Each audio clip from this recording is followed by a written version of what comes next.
Na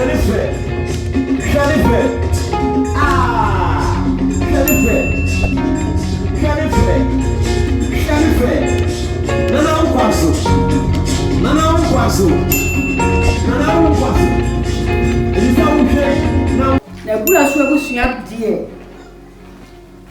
Me do mase. Asida biom so koma mikro. Sanse akonwe beto anye me nyina na. Bisa ba o gitum.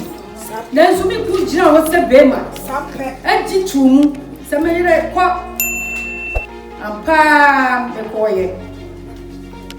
Mi kru niyama wo de be kye me. Odosho pu awayi no. Ya na Hemaa. Na mi hyiran bebre. Na bibi odi ni sabe so mu bia no. Enye hyiran fama no. Sanse se me hyian na ka dwumadi amdi nke bia ka anya sa. Na nso so watabachi. Oye be ma kudufo. Ya. Na mi hyiran bebre. Ya me na ne kese pa. Mi wo fa no mo abusuya pura busuya no. Mi kawe na mo no o mu nyina odosho ko mu yidi kire no ya mi hira wo e ma panifo a na gugu dem e mema a gugu dem mo mu nyina se o ma yi mi se mi nyu o ni etinya mi hira bebre asida biam susu be kwama ikofo duafo o ma nya mi mu no man tio mo efi mi ko mi be nyina akofo aduafo di machi eti ma dofo e akofo adua nyina da me do won bebre se no do no ma yi di a kire me do ma se na mi hira wo amusikam wo mu do a wo yi na di kire me ne mpai bo mu ko no mu ka kire me se me nkonko manyimu do ma se le mo no kwa mo de mi ko se mi nyina wo so ba pani e wa bura so busua ni mo mi hu o mani mo aseda na fia na mo nkabom na mi hia no odo se bura so busua e be ko na nim asa sadia na achemu na wa mo se panifo nyina eta na chi no e na wa bombode a che na se ye be ro Oyoko ankasemo sadia ye be ka ne se oye ba pani efi wa busem ne mo no Oyoko man ne de oye Oyoko Nifa Hemaa se ye nhwe eni tuade hu ben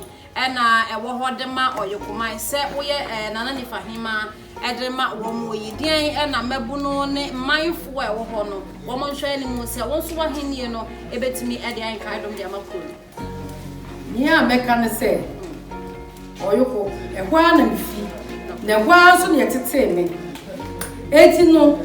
e maba awa no e ne mabu na wo kuro ni mu no meka se e be boa ma no nyanya ya nkabom na aniehia Oyoko man a esi ayam e kuro ni ya da ko nkan no me so meboa ama yaye na ni nyina so so e be gina ya hene a wo kuro on e be no be ka bia se yenye ne amua no me so me nyi hu firi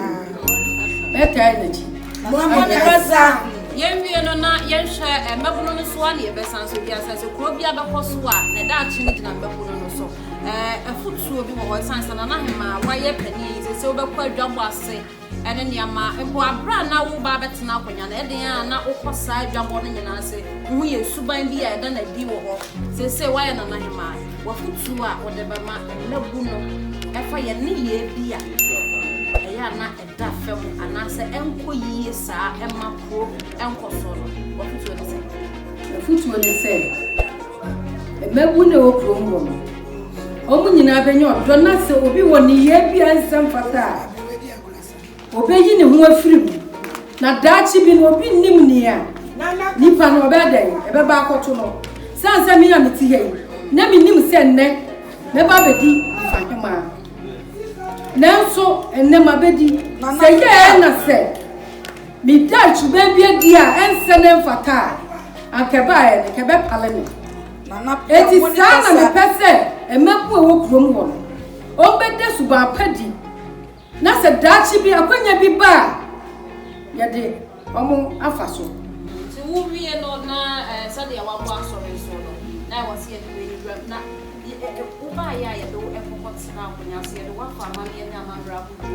ubi en ne kra no wo mo de akwa so de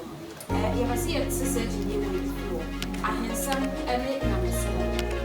traka esa ede mo pa se de hu ne se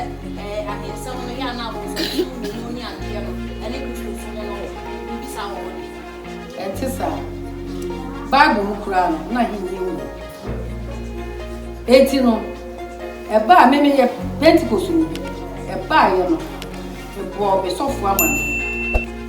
oh eya ni wonyam shekese ye na ma sori fo mo ni adi bebre eti ni we enya boso nsem